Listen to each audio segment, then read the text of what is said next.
സിനിമാക്കാരുടെ ഇടയിലും എഴുത്തുകാരുടെ ഇടയിലും ലിറ്ററേച്ചർ ഫെസ്റ്റിവലിൻ്റെ ഇടയിലൊക്കെ കാണുന്ന ഒരു ലിജീഷ് കുമാറുണ്ട്. എനിക്കറിയേണ്ടത് അതൊന്നുമല്ല, സ്വന്തം കുട്ടിക്കാലം അവിടെ മുതൽ നമുക്ക് തുടങ്ങാം. ആ ലിജീഷ് കുമാർ എന്താണെന്നുള്ളത് നമ്മളോട് പറയാം. ഞാനൊരു ഗവൺമെൻറ് സ്കൂളിലാണ് പഠിക്കുന്നത്. കാവിലുംപാറ ഗവൺമെൻറ് UP സ്കൂൾ എന്ന് പറയുന്നത്, അതെ, കോഴിക്കോട് തന്നെ. ആ ഗ്രാമത്തിലാണ് ഞാൻ ജനിക്കുന്നതും. അപ്പോൾ അവിടെ നിന്ന് നടന്നൊരു ഒരു പുഴയിലൂടെയൊക്കെയുള്ള വഴിയിലൂടെയൊക്കെ നടന്നാണ് അന്ന് സ്കൂളിലേക്കൊക്കെ പോകുന്നത്. ഞാനിപ്പോഴും നമ്മളുടെ ഉത്സവപ്പറമ്പുകളിലും ചന്തകളിലും ഒക്കെ പോകുന്നതൊക്കെ സമയത്ത് ഈ നാരങ്ങയൊക്കെ കട്ട് ചെയ്ത് അതിനകത്ത് മുളക് പൊടിയൊക്കെ തേച്ച് പിടിപ്പിച്ച് ആളുകൾ വിൽക്കുന്നിടത്ത് പോയിട്ട് ഇപ്പോഴും ഞാൻ പോയി നിൽക്കും. ആ നിൽപ്പ് ഞാൻ ആദ്യമായി നിന്നത് എൻ്റെ സ്കൂളിൻ്റെ മതിലിന് താഴെയാണ്. ഞാൻ എഴുതിയ ആദ്യത്തെ ഒരു കുറിപ്പിനകത്ത് ഞാൻ അദ്ദേഹത്തെക്കുറിച്ച് പറയുന്നുണ്ട്. തൊമ്മി എന്ന് ഞങ്ങളൊക്കെ വിളിക്കുമായിരുന്നു. ഏത് നാട്ടിൽ നിന്നാണ് തൊമ്മി വന്നത് എന്നൊന്നും എനിക്കറിയില്ല. തൊമ്മിയാണ് ഒരു വലിയ ചാക്കിനകത്ത് മാതള നാരങ്ങയുമായി സ്കൂളിന് മുമ്പിൽ വന്നിരുന്ന് ഇങ്ങനെ അച്ചാർ പൊടി തേച്ച മാതള നാരങ്ങ ഞങ്ങൾക്ക് തന്നിരുന്നത്. പിന്നെ സ്കൂളിന് താഴെ, സ്കൂളിനെക്കുറിച്ച് ഓർക്കുന്ന സമയത്തൊരു ഉണ്ണിയേട്ടൻ, വലിയ താടിയൊക്കെയുള്ള ഒരു ഉണ്ണിയേട്ടൻ്റെ കടക്കകത്ത് ഈ ആളുകൾ വിരലൊക്കെ ഇട്ടിട്ട് കടിച്ചു തിന്നുന്ന മഞ്ഞ നിറത്തിലുള്ള ബോട്ടി ഒക്കെ ഉണ്ടെന്ന്. അപ്പോൾ അങ്ങനെ രസമുള്ള കുറേ കഥാപാത്രങ്ങളും മനുഷ്യരുമുള്ള നാടായിരുന്നു എൻ്റെ നാട്. എൻ്റെ നാട്ടിൻപുറത്തൊരു കണ്ണേട്ടൻ ഉണ്ടായിരുന്നു. കണ്ണേട്ടൻ ഇങ്ങനെ എല്ലാവരോടും കലാപമൊക്കെ ഉണ്ടാക്കി ചീത്തയൊക്കെ പറയുന്ന ഒരു കണ്ണേട്ടനാണ്. എല്ലാവരെയും ചീത്ത പറയും റോഡ് സൈഡിലൂടെയൊക്കെ. ഞാനിങ്ങനെ കണ്ണേട്ടൻ്റെ അടുത്തുകൂടെ നടന്നു പോകുന്ന സമയത്ത് നിന്നോടല്ല പൊയ്ക്കോ എന്ന് കണ്ണേട്ടൻ പറഞ്ഞതിന് ശേഷം വീണ്ടും അദ്ദേഹം ചീത്ത തുടരുമായിരുന്നു. എന്നെ എന്തായിരുന്നു ചീത്ത വിളിക്കാഞ്ഞത് എന്ന് ഞാനെപ്പോഴും കൗതുകത്തോടുകൂടി ആലോചിക്കും. പിന്നീട് എപ്പോഴോ ഒരു രാത്രി വണ്ടി, അതുവഴി കടന്നുപോയി ഒരു രാത്രി വണ്ടി തട്ടി കണ്ണേട്ടൻ കടന്നുപോയി. അങ്ങനെ ആ നാട് ഒരുപാടേറെ രസമുള്ള മനുഷ്യരുള്ള ഒരു നാടായിരുന്നു എനിക്ക്. അപ്പോൾ 7ാം ക്ലാസ് വരെ ആ സ്കൂളായിരുന്നു എപ്പോഴും എൻ്റെ ചുറ്റും ഉണ്ടായിരുന്നത്. അവിടുത്തെ അധ്യാപകരെല്ലാവരെയും അവരൊക്കെയുമായി ഞാനിപ്പോഴും ആ ഹൃദയബന്ധം സൂക്ഷിക്കുന്നുമുണ്ട്. കഞ്ചാവിനകത്ത് കൃഷ്ണമാഷ് എന്ന് പറയുന്ന എൻ്റെ ഏറ്റവും പ്രിയപ്പെട്ട ആ സ്കൂളിലെ അധ്യാപകരിൽ ഒരാളെക്കുറിച്ച് ഞാൻ പറയുന്നുണ്ട്. കൃഷ്ണമാഷാണ് മുഖത്തിൻ്റെ പര്യായപദം പറഞ്ഞ് തെറ്റിയ സമയത്ത് മൊത്തി മീഡ് എന്നൊക്കെ പറഞ്ഞിട്ട് ഭാഷ പഠിപ്പിക്കുന്ന സമയത്ത്, ഞാൻ ബഷീറിനൊക്കെ പിൽക്കാലം വായിക്കുന്ന സമയത്ത് അതുപോലെ രസമായി പര്യായപദങ്ങളൊക്കെ പഠിപ്പിച്ചു തന്ന, ഭാഷയുടെ കൃത്രിമത്വത്തിനൊക്കെ ബ്രേക്ക് ചെയ്യാനൊക്കെ പഠിപ്പിച്ചു തന്ന രസമുള്ള മാഷന്മാരുള്ള സ്കൂളിലായിരുന്നു ഞാൻ പഠിച്ചത്. അവരെല്ലാവരും എന്നെ പൊതിഞ്ഞ് പാമ്പർ ചെയ്ത് ആ സ്കൂളിൽ നിന്ന് അടുത്ത സ്കൂളിലേക്ക് എന്നെ കൊണ്ടുപോയി ഇരുത്തിയ അധ്യാപകരായിരുന്നു. അവിടെ നിന്ന് സെൻറ്റ് ജോസഫ്സ് ഹൈസ്കൂൾ ചെമ്പനോട എന്ന് പറയുന്ന സ്കൂളിലാണ് 10ാം ക്ലാസ് വരെ ഞാൻ പഠിക്കുന്നത്. ആ സ്കൂളിലും രസമുള്ള ഒരുപാടേറെ, എനിക്ക് അക്കാലത്തൊക്കെ കിട്ടിയ ശിക്ഷകളൊക്കെ ഭയങ്കര രസമുള്ള ശിക്ഷകളായിരുന്നു. UP സ്കൂളിൽ നിന്ന് 6ാം ക്ലാസ്സിൽ പഠിക്കുന്ന സമയത്ത് ഞങ്ങളുടെ സ്കൂളിന് സൈഡിലൂടെ കടന്നു പോകുന്ന വണ്ടികളൊക്കെ ക്ലാസ് റൂമിൽ നിന്ന് കാണാം. വണ്ടികളുടെ നമ്പർ പ്ലേറ്റ് നോക്കി നമ്പർ എഴുതി വെക്കുന്നു, ഒരു പേപ്പറിനകത്ത് ഇങ്ങനെ നമ്പർ എഴുതി വെക്കുന്നു. മാഷ് ഇങ്ങനെ കടന്നു വരുന്ന സമയത്ത് എൻ്റെ മുമ്പിൽ നോട്ട് ബുക്കിൽ നിറയെ വണ്ടികളുടെ നമ്പർ കുറിച്ചിട്ടത് കണ്ട് ആ മുറ്റത്തുകൂടെ എന്നെ ഇപ്പോഴും PP എന്നൊക്കെ പറഞ്ഞ് കൈയൊക്കെ തിരിച്ച് വണ്ടി ഓടിപ്പിച്ച് ഞാൻ ഇപ്പോഴും ഓർക്കും. അങ്ങനെ ആദ്യമായി എന്നെ ഇംഗ്ലീഷിൽ ചീത്ത പറഞ്ഞ ഒരു മനുഷ്യൻ ഈ ചെമ്പനോട് സ്കൂളിൻ്റെ നേരെ മുമ്പിൽ കട നടത്തുന്ന ഒരാളാണ്. അദ്ദേഹത്തിൻ്റെ കടയുടെ മുമ്പിൽ ഉള്ള ഒരു ടാർ വീപ്പ, സ്കൂളിൻ്റെ മുമ്പിലുള്ള റോഡിലെ പണിയൊക്കെ കഴിഞ്ഞ് കിടക്കുന്ന ഒരു ടാർ വീപ്പ അവിടെ കൊണ്ടുവന്ന് കമഴ്ത്തി ഞങ്ങളെല്ലാവരും കൂടെ ആ കടയുടെ മുമ്പിൽ ഒരു ശില്പം ഉണ്ടാക്കാൻ ശ്രമിച്ചതിനാണ് അദ്ദേഹം ഞങ്ങളെ കൺട്രി ബോയ്സ് എന്ന് വിളിച്ച് ചീത്ത പറയുന്നത്. ഞാനിപ്പോഴും അതൊക്കെ ഓർക്കും. അന്ന് എനിക്ക് കൺട്രി ബോയുടെ അർത്ഥം അറിയില്ല. വലിയ ദേശസ്നേഹം കൊണ്ടും അഭിമാനം കൊണ്ടൊക്കെ ആ വിളി കേട്ട് ഞാനന്ന് നിന്നത് എന്ന് ഞാൻ എപ്പോഴും ഓർക്കും. ചെമ്പനോട് സ്കൂളിലെ അധ്യാപകരും ഇപ്പോഴും ഓർത്തിരിക്കുന്നതിൻ്റെ കൗതുകം എനിക്കുണ്ട്. ജോഷി സാർ എന്ന് പറയുന്ന, അന്നൊക്കെ എനിക്ക് ഭയങ്കര പേടിയായിരുന്ന അധ്യാപകരിൽ ഒരാൾ കഴിഞ്ഞൊരു 3-4 ദിവസം മുമ്പേ ഞാൻ അന്ന് ആ സ്കൂളിൽ പഠിക്കുന്ന സമയത്ത് അവിടുത്തെ മാഗസിനിൽ എഴുതിയ ഒരു കുറിപ്പ് എൻ്റെ ഫോട്ടോ ഉൾപ്പെടെ എനിക്ക് വാട്സപ്പിനകത്ത് അയച്ചു തന്നു. എന്തെല്ലാമൊക്കെയോ പൊട്ടത്തരങ്ങളൊക്കെ എഴുതുമ്പോഴും അത് പ്രിൻ്റ് ചെയ്യാനും ഈ എഴുതുന്നതിലൊക്കെ കാമ്പുണ്ട് എന്ന് പറഞ്ഞ് ആ കള്ളത്തരങ്ങളിലൂടെ കുറേ കൂടെ നന്നായി എഴുതാൻ ശ്രമിക്കണമെന്നും എന്നെ പഠിപ്പിച്ച മനുഷ്യരാണ് ഞാൻ കടന്നു വന്ന UP സ്കൂളിലും ഹൈസ്കൂളിലുമൊക്കെ എനിക്കൊപ്പം ഉണ്ടായിരുന്നത്. അതിൽ നിന്ന് മാറി ഒരു കഥ എഴുതി നോക്കാം എന്ന ധൈര്യം, പൂർണ്ണ ധൈര്യം എനിക്ക് വരുന്നത് എൻ്റെ +2 കാലത്താണ്. ഞാൻ പേരാമ്പ്ര ഹയർ സെക്കൻഡറി സ്കൂളിൽ +1 +2 പഠിക്കുന്നു. സുജാത ടീച്ചർ എന്ന് പറയുന്ന ടീച്ചറാണ് എൻ്റെ മലയാളം അധ്യാപിക. ആ സ്കൂളിൽ നിന്ന് പോരുന്ന സമയത്ത് ടീച്ചർ എനിക്ക് OV വിജയൻ്റെ ടീച്ചർക്ക് ഏറ്റവും ഇഷ്ടപ്പെട്ട പുസ്തകത്തിനകത്ത് സ്നേഹപൂർവ്വം സുജാത എന്നെഴുതി ഒരുപാട് എഴുതണമെന്നൊക്കെ പറഞ്ഞ് എനിക്ക് തന്നുവിട്ട സമ്മാനം, എൻ്റെ എല്ലാ പുസ്തകങ്ങളും ഞാൻ മാറ്റി മാറ്റി എടുത്തു വെക്കും. അതിന് മുകളിൽ ഞാൻ ഇപ്പോഴും വെച്ചിട്ടുണ്ട്. ടീച്ചറാണ് കഥയാണ് എഴുതേണ്ടത് എന്നോട് ആദ്യമായി പറയുന്നത്. ഇതുവരെയുള്ള യാത്രകൾക്കിടയിൽ കുറച്ച് പുസ്തകങ്ങൾ എഴുതിയിട്ടുണ്ടല്ലോ, ആ പുസ്തകങ്ങളെക്കുറിച്ചൊന്ന് പറയാമോ? ആദ്യമായി എഴുതാൻ ശ്രമിച്ചിരുന്നത് കവിതകളായിരുന്നു. ഹൈസ്കൂളിൽ പഠിക്കുമ്പോൾ ഒരു പുസ്തകത്തിനകത്ത് നിറയെ കവിതകളൊക്കെ എഴുതി കൂട്ടിയിട്ട് എൻ്റെ മലയാളം ടീച്ചറുടെ കയ്യിൽ, തങ്കമണി ടീച്ചറെന്ന് ഞങ്ങളൊക്കെ വിളിച്ചിരുന്ന ദേവകിയമ്മ ടീച്ചറുടെ കയ്യിൽ ഞാൻ ആദ്യമായി ഒരു പുസ്തകം ധൈര്യത്തോടുകൂടെ ഞാൻ എഴുതിയ കവിതകളാണ് എന്ന് പറഞ്ഞ് ഏൽപ്പിച്ചു. ഒരുപാട് ദിവസങ്ങൾക്ക് ശേഷമാണ് മറ്റൊരാൾ എനിക്ക് ആ പുസ്തകം കൊണ്ടുതരുന്നത്. ടീച്ചർ ഏൽപ്പിച്ചതാണ് എന്ന് പറഞ്ഞ് ആ പുസ്തകം കൊണ്ടുതരുന്നത്. അതിനകത്ത് ടീച്ചറുടെ കൈപ്പടയിൽ ടീച്ചർ എഴുതിയ കുറിപ്പുകൾ കരഞ്ഞുകൊണ്ടാണ് ഞാൻ പിന്നീട് വായിച്ചത്. അതിനിടയിൽ ടീച്ചർ മരിച്ചുപോയി. ആ പുസ്തകം IPC 295A എന്ന പേരിൽ പിന്നീട് പുറത്തു വരുന്നു. എൻ്റെ ഏറ്റവും പ്രിയപ്പെട്ട സുഹൃത്തുക്കളിൽ ഒരാളായ ജിനേഷാണ് കവിത എഴുത്ത് നിന്നുപോയതിന് പിന്നിൽ എന്ന് പറയാം. കോളേജിൽ ഞങ്ങൾ ഒന്നിച്ചു പഠിക്കുന്നു. ജിനേഷ് മടപ്പള്ളി ഞാൻ എന്നും അഭിമാനത്തോടുകൂടെ പറയാൻ ആഗ്രഹിക്കുന്ന പേരുകളിലൊന്നാണ്. മലയാളത്തിലെ വലിയ കവിയായി കൊണ്ടാടേണ്ടിയിരുന്ന ഒരാളാണ്. പക്ഷേ ഒരു മെയ് മാസം 5-ാം തീയതി ജിനേഷ് ആത്മഹത്യ ചെയ്യുന്നു. ജിനേഷ് എപ്പോഴും കവിതകൾ പരസ്പരം ഇരുന്ന് വായിക്കുമ്പോൾ എന്നോട് പറയുമായിരുന്നു, നീ എന്തിനാണ് കവിത എഴുതുന്നത്? നല്ല ഭംഗിയിൽ ഞാനിത് എഴുതുന്നുണ്ടല്ലോ, പിന്നെ ഈ പണി നീ എടുക്കേണ്ടതുണ്ടോ എന്നൊക്കെ രസമായി എന്നോട് ചോദിക്കുമായിരുന്നു. ആ ചോദ്യം കേട്ടാണ് ഇനി നീ എഴുതിയാൽ മതി, ഞാൻ എഴുതുന്നില്ല എന്നൊരു ദിവസം ഞാൻ ആദ്യമായി ജിനേഷിനോട് പറയുന്നത്. ആ കോളേജ് കാലത്താണ് എൻ്റെ ആദ്യത്തെ നോവൽ ഞാൻ എഴുതുന്നത്. 17-ാമത്തെയോ 18-ാമത്തെയോ വയസ്സിലാണ് ആ നോവൽ ആദ്യമായി വാരികക്കകത്ത്, ദേശാഭിമാനി വാരികയിലാണ് അത് സീരിയലൈസ് ചെയ്ത് വരുന്നത്. കഥ എഴുതിയാൽ കൊള്ളാം എന്ന ധൈര്യം എനിക്ക് ആദ്യമായി കിട്ടുന്നത് എൻ്റെ ഹയർ സെക്കൻഡറി കാലത്താണ്. +1 ക്ലാസ്സിൽ പഠിക്കുന്ന സമയത്താണ് ഒരു സ്കൂൾ കഥാ മത്സരത്തിന്, സ്വകാര്യം എന്നായിരുന്നു ആ കഥാ മത്സരത്തിന് ഞങ്ങൾക്ക് തന്ന സബ്ജക്റ്റ്. ഞാൻ എഴുതിയ കഥയുടെ തലക്കെട്ട് അമ്മിണിയടത്തി അമ്മയോട് പറയുന്നത് എന്നായിരുന്നു. ആ തലക്കെട്ടിലോ ആ കഥക്കകത്തോ ഒരിടത്തും സ്വകാര്യം എന്ന പേരോ സ്വകാര്യത്തിലൂന്നിയോ ഒന്നും ഉണ്ടായിരുന്നില്ല. മറിച്ച് ഞാൻ എൻ്റെ സ്കൂളിൽ നിന്ന് വരുന്ന സമയത്ത്, ഞാൻ എൻ്റെ വീട്ടിന് മുറ്റത്തുകൂടെ ചുമ്മാ നടന്നു പോകുമ്പോഴൊക്കെ എൻ്റെ വീട്ടിനപ്പുറത്തുള്ള അമ്മിണിയടത്തിയും അമ്മയും കൂടെ പതിഞ്ഞ ഭാഷയിൽ എന്തോ സംസാരിക്കും. അന്നൊന്നും എന്താണ് ഇവർ തമ്മിൽ സംസാരിക്കുന്നതെന്ന് ആകുലത ഒന്നും അക്കാലത്ത് എനിക്കുണ്ടായിരുന്നില്ല. പതിയെ ഞാൻ പ്രണയലേഖനങ്ങൾ കൈപ്പറ്റി തുടങ്ങിയ സമയത്ത്, എന്നെ മൂടിയ ഒരുപാടേറെ സ്വകാര്യങ്ങൾ എനിക്കുണ്ടായി തുടങ്ങിയ സമയത്ത്, എനിക്ക് പലതും ഒളിപ്പിക്കാനുണ്ട് എന്നൊക്കെ പറയുന്ന സമയത്ത് എനിക്ക് ഇവരുടെ സംഭാഷണം ഒരു കുഴപ്പമായി തുടങ്ങി. എന്തായിരിക്കും ഇവർ സംസാരിക്കുന്നുണ്ടാവുക, ഇവരെന്നെക്കുറിച്ചായിരിക്കുമോ സംസാരിക്കുന്നുണ്ടാവുക എന്നൊക്കെയുള്ള തോന്നൽ എനിക്കുണ്ടായി തുടങ്ങി. അതായിരുന്നു, ആ തോന്നലായിരുന്നു അമ്മിണിയടത്തി അമ്മയോട് പറയുന്നത് എന്ന കഥ. ആ കഥ വായിച്ച് എൻ്റെ മലയാളം ടീച്ചർ സുജാത ടീച്ചർ എന്നോട് പറയുന്നു, നീ കഥ എഴുതണം എന്ന് പറയുന്നു. അതിനിടയിൽ മറ്റു പല പുസ്തകങ്ങളും സംഭവിക്കുന്നു. ഇടയിൽ എപ്പോഴോ കഞ്ചാവ് എഴുതുന്നു.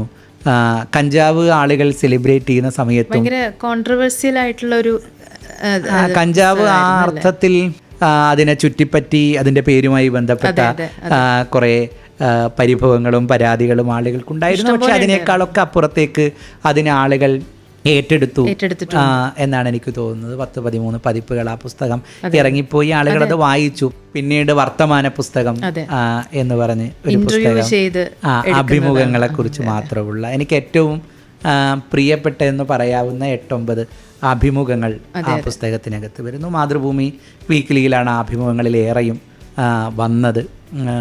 സുഭാഷ് ചന്ദ്രൻ മാതൃഭൂമിയുടെ എഡിറ്റർ ആയതിനു ശേഷം ചെയ്ത അഭിമുഖങ്ങളാണ് എന്ന് തന്നെ വേണമെങ്കിൽ പറയാം. കാരണം ആ അഭിമുഖങ്ങൾ എഴുതിപ്പിച്ചത് സത്യത്തിൽ സുഭാഷ് ഏട്ടനും സുബിയേട്ടൻ എന്ന് പറയുന്ന അദ്ദേഹത്തിൻ്റെ എഡിറ്റോറിയൽ ടീമിലുള്ള സുബിയേട്ടനും കൂടിയായിരുന്നു. അവരൊക്കെ നിർബന്ധിച്ച് എഴുതിച്ച അഭിമുഖങ്ങളായിരുന്നു അതിൽ ഏറെയും ഉണ്ടായിരുന്നു. അങ്ങനെ വലിയ സ്നേഹം കൊണ്ട് പൊതിഞ്ഞു പിടിച്ച കുറേ മനുഷ്യരുടെ കോൺട്രിബ്യൂഷനാണ് എൻ്റെ പുസ്തകങ്ങളെല്ലാം. മനുഷ്യനെക്കുറിച്ച് വീണ്ടും വീണ്ടും എഴുതുന്നത് ഒരുപക്ഷെ അതുകൊണ്ടായിരിക്കും. വ്യക്തിപരമായ ഒരു ചോദ്യം ചോദിക്കുകയാണ്. ജീവിതത്തിൽ എപ്പോഴെങ്കിലും പ്രണയം ഉണ്ടായിട്ടുണ്ടോ? ഒരു എഴുത്തുകാരൻ എന്ന നിലയിൽ what is your definition of love? പ്രേമത്തെക്കുറിച്ചുള്ള ഒരുപാടേറെ തെറ്റിദ്ധാരണകളിലൂടെയാണ് സത്യത്തിൽ നമ്മളുടെയൊക്കെ സ്കൂൾ കാലവും ക്യാമ്പസ് കാലവും ഒക്കെ കടന്നു പോകുന്നത് എന്നെനിക്ക് തോന്നാറുണ്ട്. ഇതൊന്നും ആയിരുന്നില്ല പ്രേമം, കുറേ കൂടെ ഭംഗിയിൽ പ്രേമിക്കാമായിരുന്നു എന്നൊക്കെ തോന്നുന്ന വളർച്ചയാണ് പിൽക്കാലം നമ്മൾ വളരുന്നത്. ഒരു പ്രേമത്തെക്കുറിച്ച് ചോദിക്കുമ്പോൾ ആളുകൾ എപ്പോഴും എസ്കേപ്പ് ചെയ്ത് പോകാറുള്ള, എല്ലാത്തിനോടും പ്രേമമല്ലേ എന്നൊക്കെ പറഞ്ഞ് ആ ഭാഷയിലല്ല ഞാൻ സംസാരിക്കാൻ വേണ്ടി ശ്രമിക്കുന്നത്. മറിച്ച് വല്ലാത്തൊരു ഒരു ഒരു ഒരു കാമനയോടുകൂടെ എൻ്റെ ചുറ്റുമുള്ള പലതിനെയും നോക്കിക്കണ്ട കുട്ടിക്കാലം തന്നെയാണ് എൻ്റെ കുട്ടിക്കാലം എന്ന് പറയുന്നത്. അതിനെ അങ്ങനെ വ്യക്തിപരമായ പ്രണയം എന്നതിലേക്ക് ഊന്നി പരുവപ്പെടുത്തിയൊക്കെ എടുക്കുന്നത് ഒരുപക്ഷെ എൻ്റെ ഒരു ഹയർ സെക്കൻഡറി കാലത്തിലൊക്കെയാണ്. എന്നോട് ആദ്യമായി ഒരു പെൺകുട്ടി പ്രേമമാണ് എന്ന് പറയുന്നത് രസമുള്ളൊരു ഓർമ്മയാണ് എനിക്കത്. എനിക്കൊരു കാര്യം പറയാനുള്ളത് ഞാൻ ഞങ്ങളുടെ ബാത്റൂമിൻ്റെ ചുവരിൽ എഴുതി വെച്ചിട്ടുണ്ടെന്ന് പറയുന്നത്.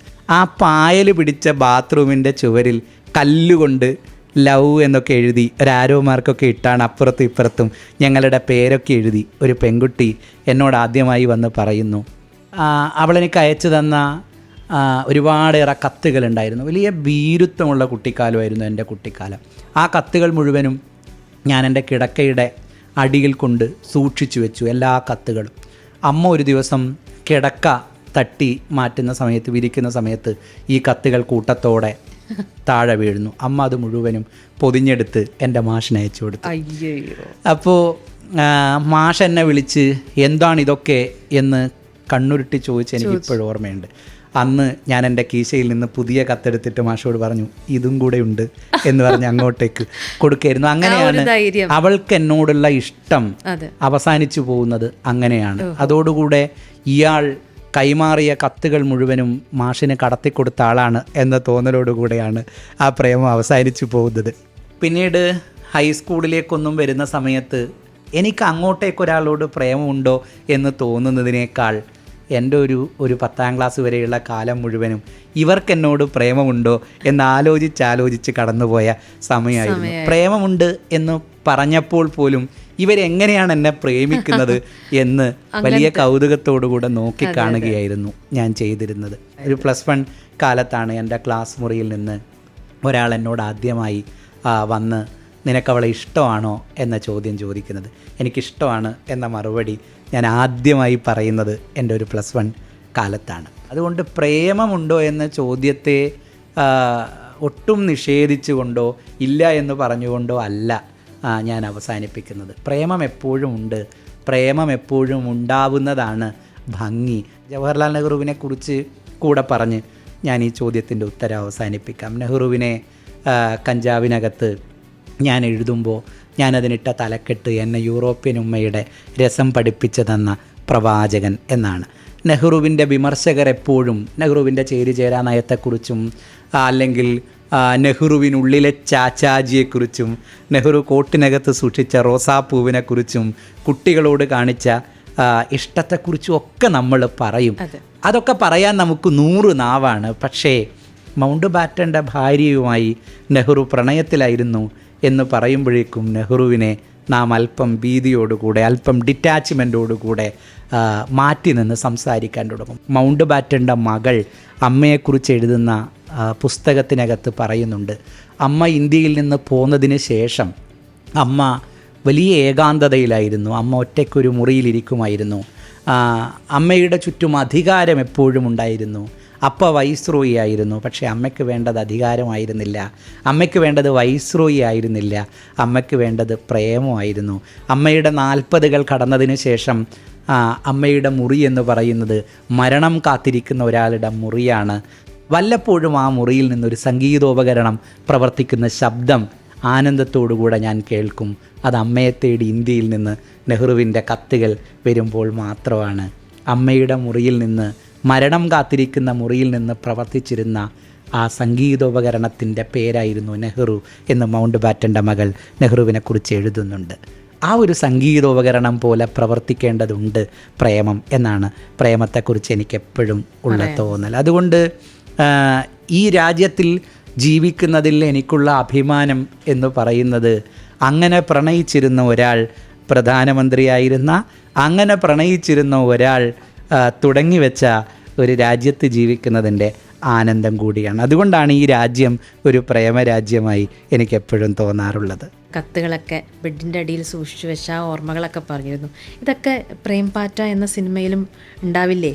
പ്രേംപാറ്റ എന്ന പേര് തന്നെ സത്യത്തിൽ പാറ്റ എന്ന് പറയുന്നത് നമ്മൾ ചിത്രശലഭത്തിനെയൊക്കെയാണ് പാറ്റ എന്ന് നമ്മളുടെ നാട്ടിനകത്ത്, അല്ലെങ്കിൽ ശലഭങ്ങളൊക്കെയാണ് പൂമ്പാറ്റയാണ്. ചിത്രശലഭം നമുക്ക് പൂമ്പാറ്റയാണ്.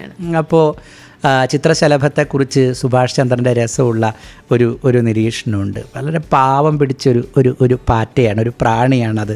അതിൻ്റെ ചുറ്റുമുള്ള വലിയ ചിറക് നിങ്ങളിങ്ങനെ അതിനെ കാണുമ്പോൾ ഇങ്ങനെ കിടക്കുന്നുണ്ട് എന്നേ ഉള്ളൂ. അതിൻ്റെ ജീവനുള്ള ആ ഭാഗം പാവം പിടിച്ചൊരു പാറ്റയാണ് എന്ന് പറയുന്നുണ്ട്. നമ്മളൊക്കെ വലിയ ചിറകുകളുള്ള, വലിയ നിറങ്ങളുള്ള ചിറകുകൾ ചുറ്റും വിടർത്തി വെച്ച പാവം പിടിച്ച പാറ്റകളാണ് എന്നാണ് എനിക്കെപ്പോഴും തോന്നാറുള്ളത്. അങ്ങനെ പ്രേമത്തിനു വേണ്ടി അലഞ്ഞുകൊണ്ടിരിക്കുന്ന പാവം പിടിച്ച പാറ്റകളാണ് സത്യത്തിൽ പ്രേംപാറ്റ എന്ന പേരിൻ്റെ ആശയം എന്ന് പറയുന്നത്. പാറ്റകളുടെ ആയുസ് വളരെ കുറവാണ്. മനുഷ്യൻ ഒരുപാട് ആയുസ്സുള്ളൊരു ജീവിയൊന്നുമല്ല. നമ്മളുടെ മൊത്തം ആയുസ്സിനകത്ത് ഒരു വലിയ ഭാഗം പലർക്കു വേണ്ടി നാം ജീവിച്ച് തീർന്നു പോകുന്ന ഭാഗമാണ്. നമ്മളുടെ പ്രേമത്തിന് വേണ്ടിയുള്ള ഇൻവെസ്റ്റ്മെൻ്റ് എന്ന് പറയുന്നത് നമ്മളുടെ അല്പായുസിൻ്റെ അല്പമാണ് സത്യത്തിൽ. അങ്ങനെ പ്രേമത്തിന് വേണ്ടി അലയുന്ന അല്പായുസുള്ള ഒരു ജീവിയുടെ പ്രതിനിധാനമാണ് പ്രേംപാറ്റ എന്ന് പറയുന്നത്. ആനന്ദിനെക്കുറിച്ചും OV വിജയനെക്കുറിച്ചുമൊക്കെ പറഞ്ഞല്ലോ. അപ്പോൾ അവരുടെ സമകാലീനനായ ഒരാളാണ് M. മുകുന്ദൻ. അദ്ദേഹത്തെക്കുറിച്ച് ഒന്ന് പറയാമോ? 2025 കടന്നു പോയപ്പോൾ അതിലേറ്റവും മനോഹരമായ നിമിഷങ്ങളിൽ ഒന്ന് ഏതാണ് എന്ന് ചോദിച്ചാൽ അതൊരു ദിവസം മൂന്തേട്ടൻ എന്നെ വിളിച്ചൊരു വിളിയാണ്. ഡിസംബർ മാസം 28-ാം തീയതി നമ്മൾ ഈ ക്രിസ്മസിനും ന്യൂ ഇയറിനൊക്കെ ഇടയിൽ ഒരു സെലിബ്രേഷൻ പോലെ മൂപ്പൻ സാഹിബിൻ്റെ ബംഗ്ലാവ്, മൂന്തേട്ടൻ്റെ കഥകളിൽ എപ്പോഴും മൂപ്പൻ സാഹിബിൻ്റെ ബംഗ്ലാവ് നമ്മൾ കേട്ടിട്ടുണ്ട്. ആവിലായിലെ സൂര്യോദയത്തിലും പലതിലും ഒരു പ്രമേയമായി ആ ബംഗ്ലാവ് അങ്ങനെയുണ്ട്. ഞാനത് കണ്ടിട്ടില്ല ഇതുവരെ. മൂപ്പൻ സാഹിബിൻ്റെ ബംഗ്ലാവിൽ മലയാളത്തിലെ ചില എഴുത്തുകാരൊക്കെ ഒത്തുകൂടുന്നു. സക്കറിയ, അങ്ങനെ ബെന്യാമിൻ വരുന്നു, എസ് ഹരീഷ് വരുന്നു. കുറേ പേരുടെ പേരൊക്കെ മൂന്തേട്ടൻ എന്നോട് പറഞ്ഞു. മൈക്ക് ഉണ്ടാവില്ല, ജനങ്ങളുണ്ടാവില്ല, പൊതുയോഗം ഉണ്ടാവില്ല, ഒന്നും ഉണ്ടാവില്ല. ഒന്ന് കൂടിയിരുന്ന് ഭക്ഷണമൊക്കെ കഴിച്ച് നമ്മൾ പിരിയും. ഒരു 2025 ധന്യമായൊരു ഓർമ്മയ്ക്ക് വേണ്ടി പിരിയും. ഞാൻ എല്ലാവരെയും മാഹിയിലേക്ക് വിളിച്ചു കൂട്ടുകയാണ്, മയ്യഴിയിലേക്ക് വിളിച്ചു കൂട്ടുകയാണ്. നീയും വരണം എന്നെന്നോട് പറഞ്ഞു. ഞാൻ മൂന്തേട്ടനോട് വരും എന്നൊക്കെ പറഞ്ഞ് ഫോൺ വെച്ച് കുറേ നേരം ഞാനിങ്ങനെ ഇരുന്നു. എന്തുകൊണ്ട് ഞാൻ എന്ന ചോദ്യം എൻ്റെ ഉള്ളിൽ ആ നേരം അത്രയും കിടപ്പുണ്ടായിരുന്നു. എനിക്കറിയാം അത് മൂന്തേട്ടന് എന്നോടുള്ള, ഞങ്ങളുടെ തലമുറയോടും കൂടെയുള്ള മൂന്തേട്ടൻ്റെ സ്നേഹമാണ് എന്നെനിക്ക് എപ്പോഴും അറിയാം. എന്നെ ചേർത്ത് നിർത്തേണ്ടതില്ലാതിരുന്ന ഒരുപാടേറെ സ്ഥലങ്ങളിൽ അദ്ദേഹം എന്നെ ചേർത്ത് നിർത്തിയിട്ടുണ്ട്. തീർച്ചയായും ഈ തലമുറയിൽ ഏറ്റവും വലിയ എഴുത്തുകാരനാണ് എനിക്ക് M. മുകുന്ദൻ. നമ്മൾ പറയില്ലേ, നമ്മളുടെ ചോയ്സാണ് ഇയാളെന്ന് പറയില്ലേ, M. മുകുന്ദൻ എപ്പോഴും എൻ്റെ ചോയ്സായിരുന്നു. മോഹൻലാൽ, മമ്മൂട്ടി 2 എമ്മിനെ കുറിച്ച് പറഞ്ഞു. ഇനി ഒരു എമ്മിനെ കുറിച്ചും ചോദിക്കാനുണ്ട്, മഞ്ജു വാര്യർ. ഞാൻ മഞ്ജു ചേച്ചിയെ കാണുന്ന സമയത്ത് 1-2 ചിത്രങ്ങളിലൊക്കെ ഒരു മഞ്ഞ വെളിച്ചം, ഒരു വെളിച്ചം ഇങ്ങനെ ചിത്രത്തിലൂടെ കടന്നു പോകുന്ന ഒരു ഫോട്ടോ കൗതുകത്തോടുകൂടെ നോക്കി ഞാൻ പറയുന്നുണ്ട്, എവിടുന്നാന്നറിയില്ല മഞ്ജു ചേച്ചിയെ കാണുമ്പോഴൊക്കെ ഈ വെളിച്ചം ഇങ്ങനെ വരും എന്ന്. മഞ്ജു വാര്യർ എപ്പോഴും ഒരു വലിയ വെളിച്ചം മലയാളത്തിൻ്റെ സ്ക്രീനിലേക്ക് പുതുതായി തന്ന ഒരാളായി എനിക്ക് തോന്നിയിട്ടുണ്ട്. വലിയ ഫിഗറുകളായി നമ്മളുടെ താരങ്ങൾ, നമ്മളുടെ ആണുങ്ങൾ സിനിമയിൽ നിൽക്കുമ്പോൾ പലപ്പോഴും അരികിലായി പോയ നായികമാരുടെ പേരുകളാണ് എണ്ണിപ്പറയാൻ ഏറെ ഉണ്ടാവുക. അതിനെ മറികടന്ന് മലയാളത്തിലൊരു വലിയ ഫിഗറായി നിൽക്കുന്ന ഒരാൾ എന്ന ആരാധന എപ്പോഴും മഞ്ജു വാര്യരോട് എനിക്കുണ്ട്. ഇനി അല്പം കുഞ്ഞു കുഞ്ഞു ചോദ്യങ്ങളാവാം. ഇഷ്ടപ്പെട്ട പൊളിറ്റിക്സ്? ഞാനൊരു മുഴുവൻ സമയ രാഷ്ട്രീയ പ്രവർത്തനമൊക്കെ നടത്തിയിരുന്ന കാലമാണ് എൻ്റെ ക്യാമ്പസ് കാലം എന്നൊക്കെ പറയുന്നത്. അവിടെ നിന്ന് മാറി മുന്നോട്ടേക്ക് നടക്കുന്ന സമയത്ത് അങ്ങനെ ഒരു പൊളിറ്റിക്കൽ പാർട്ടിയോടുള്ള ചേർന്ന് നിൽപ്പായി എൻ്റെ രാഷ്ട്രീയത്തെ ഡിഫൈൻ ചെയ്യാൻ എനിക്ക് ബുദ്ധിമുട്ടുണ്ട്. പക്ഷേ അപ്പോഴും എന്നെ രാഷ്ട്രീയം പഠിപ്പിച്ച മനുഷ്യരെ, എല്ലാ രാഷ്ട്രീയ ചോദ്യങ്ങളും എൻ്റെ മുമ്പിൽ വരുമ്പോൾ ഞാൻ ആദരവോടുകൂടെ ഓർക്കാറുണ്ട്. അതിലൊരു പേര് തീർച്ചയായും ടി.പി. ചന്ദ്രശേഖരൻ്റെ പേരാണ്. ഞാൻ കോളേജിൽ പഠിക്കുന്ന സമയത്ത് ഞാൻ മടപ്പള്ളി ഗവൺമെൻറ് കോളേജ് എന്ന് പറയുന്ന കോളേജിലാണ് എൻ്റെ 4-5 വർഷക്കാലം, എൻ്റെ ഡിഗ്രി കാലവും PG കാലവും ഒക്കെ ആ കോളേജിലാണ്. അവിടെ ടി.പി. ചന്ദ്രശേഖരനെ ഞാൻ ആദ്യമായി കാണുന്നത് ഞാൻ ആ കോളേജിനകത്ത് ഡിഗ്രിക്ക് പഠിക്കാൻ വേണ്ടി ചെന്ന സമയത്താണ്. അദ്ദേഹമാണ് എന്നോട് ആദ്യമായി രാഷ്ട്രീയം സംസാരിക്കുന്നത്. ഞാൻ ഏത് പക്ഷത്താവേണ്ടതുണ്ട് എന്നതിനെക്കുറിച്ച്, മനുഷ്യനെ എങ്ങനെ കാണേണ്ടതുണ്ട് എന്നതിനെക്കുറിച്ച്, സമൂഹത്തോട് ഉള്ള ഒരു കുട്ടിയുടെ ഉത്തരവാദിത്തം എന്തൊക്കെയാണ് എന്നതിനെക്കുറിച്ചൊക്കെ ആദ്യമായി ക്ലാരിറ്റിയോടുകൂടെ ബോധ്യപ്പെടുത്താൻ ശ്രമിക്കുന്നത് ചന്ദ്രശേഖരനാണ്. അതുകൊണ്ട് തന്നെ ചന്ദ്രശേഖരൻ്റെ മരണത്തോടെ മരവിച്ചു പോയ, ചന്ദ്രശേഖരൻ്റെ മരണത്തോടുകൂടെ പ്രതീക്ഷ നഷ്ടപ്പെട്ട പലതിൻ്റെയും പേരുകൂടിയാണ് എനിക്കെൻ്റെ രാഷ്ട്രീയ ബോധ്യങ്ങൾ എന്ന് പറയുന്നത്. ഇപ്പോഴും അടിമുടി പൊളിറ്റിക്കൽ ആവണം നമ്മളുടെ ചുറ്റുപാട് എന്ന കാര്യത്തിൽ യാതൊരു തർക്കവും വ്യക്തിപരമായി ഉള്ള ആളല്ല ഞാൻ. അത് പക്ഷേ ഒരു കക്ഷി രാഷ്ട്രീയം എന്നതിനേക്കാൾ അപ്പുറത്തേക്ക് അതൊരു പക്ഷേ നമ്മളുടെ മുഖ്യധാരയിൽ നിന്ന് മാറ്റി നിർത്തിയ പലതിനോടും ചേർന്ന് നിൽക്കേണ്ടതിനെയാണ് ഞാൻ രാഷ്ട്രീയ പ്രവർത്തനം എന്ന് പേർ വിളിക്കുന്നത്. അതൊരു പക്ഷേ നിറത്തിൻ്റെ പേരിൽ, ഒരുപക്ഷേ ജാതിയുടെ പേരിൽ, ഒരുപക്ഷേ ജെൻഡർ പറഞ്ഞുകൊണ്ട്, അങ്ങനെയൊക്കെ അതൊരു സ്ത്രീ രാഷ്ട്രീയമാവാം, അതൊരു ട്രാൻസ്ജെൻഡർ പൊളിറ്റിക്സ് ആവാം, പല രൂപത്തിലുള്ള ലൈംഗിക സ്വത്വങ്ങളോടുള്ള ചേർന്ന് നിൽപ്പാവാം. ഇത്തരം ഒരു രാഷ്ട്രീയ ശരികളെയാണ് ഞാൻ എൻ്റെ ഉള്ളിൽ സൂക്ഷിക്കുന്നത്. യാത്രകൾ ഇഷ്ടമാണല്ലോ. അപ്പം ഏറ്റവും ഇഷ്ടപ്പെട്ട പോകാൻ ആഗ്രഹിക്കുന്ന ഒരു സ്ഥലം ഏതാണ്? പോകാൻ ആഗ്രഹിച്ചു പോയ ഒരുപാടേറെ സ്ഥലങ്ങളുണ്ട്. അസർബൈജാനൊക്കെ പോലെ പോകാൻ ആഗ്രഹിച്ച് ചെന്ന് കണ്ട ദേശങ്ങളുണ്ട്. പക്ഷേ എന്നെ ഏറ്റവും മോഹിപ്പിച്ച ദേശം ഏതാണ് എന്ന് ചോദിച്ചാൽ അത് കോഴിക്കോടാണ്. എക്കാലത്തും കോഴിക്കോടിനോട് എനിക്കുള്ള കാമന മറ്റു ദേശങ്ങളോട് എനിക്കില്ല എന്നതാണ് സത്യം. കോഴിക്കോടിൻ്റെ രാത്രികളുടെ ഒന്നും സൗന്ദര്യം ഞാൻ ചെന്ന് കറങ്ങിയ ഒരു ദേശങ്ങൾക്കും എനിക്ക് കിട്ടിയിട്ടില്ല. കോഴിക്കോടിൻ്റെ ബീച്ചിലൂടെയൊക്കെ രാത്രി നടക്കുമ്പോൾ ഇത് രാത്രിയാണോ എന്ന് പോലും തിരിച്ചറിയാൻ കഴിയാത്ത 4 മണിക്കും 3 മണിക്കും 5 മണിക്കും ഒക്കെ കോഴിക്കോട് ബീച്ചിൽ പുലർച്ചയ്ക്കൊക്കെ നമ്മൾ പോയി നിൽക്കുമ്പോൾ കിട്ടുന്നൊരു വൈബുണ്ട്. അതുകൊണ്ട് കോഴിക്കോടാണ് എനിക്ക് ഏറ്റവും പ്രിയപ്പെട്ട നാട്. ഒത്തിരി നമ്മൾ സാഹിത്യത്തെക്കുറിച്ച് സംസാരിച്ചെങ്കിലും എന്നാലും ചോദിക്കുകയാണ്, ഇഷ്ടപ്പെട്ട സാഹിത്യകാരൻ? ആ ചോദ്യത്തിന് കൃത്യമായ ഒരു ഉത്തരം പറയുന്നതിന് ഒരുപാടേറെ പരിമിതി എനിക്കുണ്ട്. ഒന്ന്, അങ്ങനെ ഒരാൾ ഇല്ല എന്നതാണ് ഒരു പ്രശ്നം. ഒരാളല്ല എന്നെ ഉണ്ടാക്കാൻ ഞാൻ ആഗ്രഹിക്കുന്നത്. പലരിലൂടെ ഉള്ളൊരു വരവായിരിക്കണം എപ്പോഴും സാഹിത്യത്തിലേക്കും സിനിമയിലേക്കും ഒക്കെയുള്ള നമ്മളുടെ വരവ് എന്നാണ് എൻ്റെ തോന്നൽ. കലാലയത്തിലേക്ക് കടക്കുമ്പോൾ പണ്ടുണ്ടായിരുന്ന കുട്ടികളും ഇപ്പോഴത്തെ കുട്ടികളും തമ്മിൽ ഒത്തിരി വ്യത്യാസമുണ്ട്. പണ്ടൊക്കെ ബാലചന്ദ്രൻ ചുള്ളിക്കാട് ഇതിനു വേണ്ടി എഴുതിയ കുറേ കവിതകളുണ്ടായിരുന്നു. അദ്ദേഹത്തെക്കുറിച്ച് ഓർക്കുമ്പോൾ എന്താണ് പറയാനുള്ളത്? ഓരോ കാലത്തിൻ്റെയും സ്പന്ദനം ഏറ്റവും കൃത്യമായി നമുക്ക് നോക്കിക്കാണാവുന്ന ഒരിടം ക്യാമ്പസാണ് എന്നെനിക്ക് എപ്പോഴും തോന്നാറുണ്ട്. ചുള്ളിക്കാടിലേക്ക് സ്പെസിഫിക്കായി വരുന്ന സമയത്ത് ക്യാമ്പസുകളെ തീപിടിപ്പിച്ച് കടന്നുപോയ ഒരു കാലഘട്ടമാണ് ബാലേന്ദ്രൻ ചുള്ളിക്കാടിൻ്റെയൊക്കെ കാലഘട്ടം എന്ന് പറയുന്നത്. അത്രമേൽ സമരതീക്ഷ്ണമായിരുന്ന കാലഘട്ടം, ഒളിവ് ജീവിതത്തിൻ്റെ കാലഘട്ടം.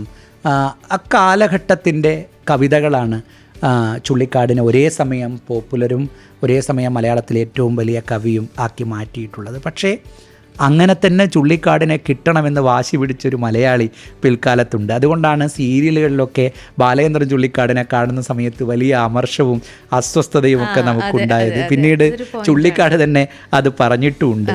പഴയ ജീവിതം പാടെ വെറുത്തു ഞാൻ എന്ന് പറയുന്നൊരു ചുള്ളിക്കാട് കവിതയുണ്ട്. അതിനകത്ത് അദ്ദേഹം പറയുന്നുണ്ട്, എനിക്ക് വലിയ മനുഷ്യരുടെ സാന്നിധ്യം പിടിക്കാതായിരിക്കുന്നു, ഒട്ടും സഹിക്കാൻ വയ്യനിക്കവരുടെ സർപ്പസാന്നിധ്യം എന്നാണ് ചുള്ളിക്കാടിൻ്റെ വരി എന്ന് പറയുന്നത്. അങ്ങനെ കടന്നു പോവാൻ ഞാൻ തീരുമാനിച്ചിട്ടില്ല എന്നത് ചുള്ളിക്കാടിൻ്റെ ചോയ്സാണ്. ആ ചോയ്സിനോട് എനിക്ക് എക്കാലത്തും ആദരവുണ്ട്.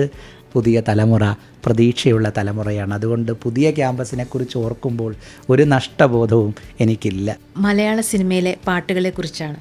ബാബുക്കയുടെയും രവീന്ദ്രൻ മാഷിൻ്റെയും ജോൺസൺ മാഷിൻ്റെയും ഒക്കെ സംഗീതം കേട്ട് കഴിഞ്ഞ് നമ്മളിപ്പോൾ പുതിയ ആൾക്കാർ ഷാൻ റഹ്മാൻ്റെയും ദീപക് ദേവിൻ്റെയും ഒക്കെ പാട്ടുകൾ കേൾക്കുമ്പോൾ എങ്ങനെയാണ് പാട്ടുകളെക്കുറിച്ച് വിലയിരുത്തുക? ഏതാണ്ട് ടെസ്റ്റ് ക്രിക്കറ്റിൽ നിന്ന് 2020-ലേക്കുള്ള വരവ് പോലെയാണ് സംഗീതത്തിൻ്റെ ഈ ഷിഫ്റ്റിനെ എനിക്കെപ്പോഴും തോന്നാറുള്ളത്. ഈ രണ്ട് കാലത്തും രണ്ട് കളിക്കാലങ്ങളിലും ജീവിക്കാൻ കഴിഞ്ഞതിൻ്റെ രസമാണ് ഈ രണ്ട് പാട്ടുകാലങ്ങളിലും ജീവിക്കുമ്പോൾ എനിക്ക് തോന്നാറുള്ളത്. നമുക്ക് ഒരേ സമയം യേശുദാസിനെയും ആസ്വദിക്കാൻ വേണ്ടി കഴിയുന്നുണ്ട്. അതേസമയം ഇങ്ങേയറ്റത്ത് നമ്മളുടെ റാപ്പ് സോങ്ങുകളും നമുക്ക് ഹനുമാൻ കൈൻഡിനെ കേൾക്കാൻ വേണ്ടി ഇഷ്ടമാണ്, നമുക്ക് വേടനെ കേൾക്കാൻ ഇഷ്ടമാണ്, നമുക്ക് ഏറ്റവും പുതിയ പാട്ടുകളും കേൾക്കാൻ ഇഷ്ടമാണ്. ഓരോ തലമുറയും ഓരോ തലമുറ തന്നെയാണ്. പക്ഷേ നാം മുഹമ്മദ് റാഫിയെ കേട്ട പോലെ, നാം ബാബുക്കയെ കേട്ട പോലെ, നമ്മൾ ആ നൊസ്റ്റാൾജി ഒരു സുലൈമാനിയും ബാബുക്കയും പഴയ പാട്ടുപെട്ടിയും എന്ന് പറഞ്ഞ പോലെ കേൾക്കുമോ പുതിയ തലമുറ എന്ന കാര്യത്തിൽ സംശയമാണ്. ഞാൻ മടപ്പള്ളിയിൽ ജീവിക്കുന്ന കാലത്ത്, കോളേജ് കാലത്ത്, മടപ്പള്ളി കൃഷ്ണദാസ് എന്ന് പറയുന്ന അക്കാലത്തൊരു വലിയ പാട്ടുകാരൻ പഴയ പാർട്ടി പരിപാടികളിലൊക്കെ, ഇടതുപക്ഷ പ്രസ്ഥാനങ്ങളുടെ പൊതുയോഗങ്ങളിലൊക്കെ കൃഷ്ണദാസ് മാഷ് വന്ന് പാടും. അവിടെ മടപ്പള്ളി കൃഷ്ണദാസിൻ്റെ പാട്ടും ഉണ്ടായിരിക്കുന്നതാണ് എന്നെഴുതിയ പഴയൊരു പോസ്റ്റർ എൻ്റെ ഓർമ്മയിൽ കിടപ്പുണ്ട്. അവിടെ നിന്ന് ഇന്ന് പുതിയ പാർട്ടി സമ്മേളന കാലങ്ങളിലൊക്കെ വേടനുണ്ട് എന്ന് പറയുന്ന, ഫെജോ ഉണ്ട് എന്നൊക്കെ പറയുന്ന രൂപത്തിലേക്ക് നമ്മളുടെ സൊസൈറ്റി അടിമുടി ഷിഫ്റ്റ് ചെയ്തിട്ടുണ്ട്. അതൊരു കാലത്തിൻ്റെ ഷിഫ്റ്റാണ്. പക്ഷേ നമുക്ക് ഒരു കല്ലുകടിയായി തീരുന്നുണ്ടോ എന്നതാണ് പ്രശ്നം. സത്യൻ മാഷിൻ്റെ സിനിമ കണ്ട ഒരാൾക്ക് പിന്നീട് മോഹൻലാലിൻ്റെയും മമ്മൂട്ടിയുടെയും സിനിമ കാണുന്ന സമയത്ത് വലിയ പ്രശ്നം അഭിമുഖീകരിച്ചിരുന്നു അവർ. ആ ഷിഫ്റ്റ് അവർക്ക് വലിയ പ്രശ്നമായിരുന്നു. നമ്മളുടെ അടുത്ത തലമുറയ്ക്ക് പഴയ പാട്ടുകളെ അങ്ങനെ ആസ്വദിക്കാൻ പറ്റുന്നില്ല. അവർക്ക് യേശുദാസിനെ അവരിന്ന് കേൾക്കുന്ന പാട്ടുപോലെ അവർക്ക് കേൾക്കാൻ വേണ്ടി കഴിയുന്നില്ല. അല്ലെങ്കിൽ യേശുദാസിനെ മാത്രം കേട്ടുകൊണ്ടിരുന്ന ഒരു പഴയ തലമുറ. എൻ്റെ അമ്മയൊക്കെ ഇപ്പോഴും കാർവാൻ്റെ പഴയ പാട്ടുകളുടെ ശേഖരം ഇങ്ങനെ ആ മുറിയിൽ നിന്ന് വെച്ച് കേൾക്കുന്നത് ഞാൻ കാണാറുണ്ട്. ഇതെന്ത് പാട്ടാണ് എന്ന് പുതിയ പാട്ട് കേൾക്കുമ്പോൾ അവർക്ക് തോന്നും. പുതിയ തലമുറ നേരെ തിരിച്ച് പഴയ പാട്ട് വെക്കുന്ന സമയത്ത് ബോറടിക്കുന്നു, ഇത് മാറ്റിയിട്ട് നമുക്കൊന്ന് പുതിയ പാട്ട് കേൾക്കാന്ന് പറയും. ഇടയിൽ പെട്ടുപോയത് കൊണ്ട് നമുക്കിത് രണ്ടും രസമായി കേൾക്കാൻ കഴിയും. അതുകൊണ്ട് ഇടയിൽ പെട്ടുപോയതിൻ്റെ ഒരു സുഖവും സുരക്ഷിതത്വവും സത്യത്തിൽ അനുഭവിക്കുന്നുണ്ട്. ഹൃദയത്തിലുലാവുന്നു നിത്യനിർമ്മല പൗർണമി, അക്കിത്തം അങ്ങനെ പറഞ്ഞു കേട്ടിട്ടുണ്ട്. ഞാനൊന്ന് ചോദിക്കട്ടെ, എങ്ങനെയാണ് ഈ പുഞ്ചിരി അല്ലെങ്കിൽ ഈ smile? Always you are keeping your smile. നമ്മൾ കണ്ടതെല്ലാം മാഞ്ഞു പോകും. നമ്മൾ കണ്ട കാഴ്ചകളും നമ്മൾ കേട്ടതും എല്ലാം മാഞ്ഞു പോകും. പക്ഷെ ആദ്യം മായുക ചിരിയാണ് എന്ന് ഹിൽഡേ ഷീമർ എന്ന് പറയുന്ന എഴുത്തുകാരൻ പറഞ്ഞത് ഞാൻ തന്നെ മുമ്പൊരിക്കൽ എഴുതിയിട്ടുണ്ട്. അതുകൊണ്ട് എന്തെങ്കിലും ഒരിക്കൽ ആദ്യം നമ്മളിൽ നിന്നില്ലാതായി പോവുക ചിരിയായിരിക്കുമെന്നും അതുവരെ നമ്മൾ ചിരിക്കണം എന്നുള്ള തോന്നൽ എല്ലാ കാലത്തും എനിക്കുണ്ട്. എൻ്റെ ക്ലാസ് മുറിയിൽ നിന്ന് എന്നെ നോക്കി ചിരിച്ച അധ്യാപകരോടുള്ള വല്ലാത്തൊരു സ്നേഹം എൻ്റെ ഉള്ളിൽ കിടപ്പുണ്ട്. അതുകൊണ്ട് എൻ്റെ കുഞ്ഞുങ്ങളെ നോക്കി ചിരിക്കണം എൻ്റെ ക്ലാസ് മുറിയിൽ വെച്ച് എപ്പോഴും എന്ന തോന്നലിൽ നിന്നൊക്കെ ആയിരിക്കും ഞാൻ ആദ്യമായി ജീവിതത്തിൽ ചിരിച്ചു തുടങ്ങിയിട്ടുണ്ടാവുക എന്നാണ് എനിക്ക് തോന്നുന്നത്. ക്രിസ്മസ് കരോളിലാണെന്ന് തോന്നുന്നു ഡിക്കൻസ് ഒരിക്കൽ പറഞ്ഞിട്ടുണ്ട്, ചിരി ഒരു പകർച്ചവ്യാധിയാണ്. കഴിയുന്നത്രയും കാലം നമുക്ക് നമ്മെ ആളുകൾ പേടിക്കാതിരിക്കാൻ വേണ്ടി ചിരിക്കാം എന്ന തോന്നൽ ഉള്ളിലുള്ളത് കൊണ്ടാവും ചിരിക്കാൻ ശ്രമിക്കുന്നത്. എൻ്റെ ചോദ്യങ്ങളെക്കാൾ കൂടുതൽ ഉത്തരങ്ങൾ ഇങ്ങനെ കേട്ട് ഞാൻ ഇരുന്നു പോയി. പ്രത്യേകിച്ചും ഒരു എഴുത്തുകാരനെ ആയിരുന്നല്ലോ ഇൻ്റർവ്യൂ ചെയ്തുകൊണ്ടിരുന്നത്. അപ്പം ആ ഒരു ഉത്തരങ്ങൾ വളരെ മനോഹരമായിരുന്നു. എന്തായാലും വിശേഷങ്ങൾ ഞങ്ങളോടൊപ്പം പങ്കുവച്ചതിൽ വളരെ സന്തോഷം. പുതിയ സിനിമയ്ക്ക് എല്ലാവിധ ആശംസകളും. Thank you.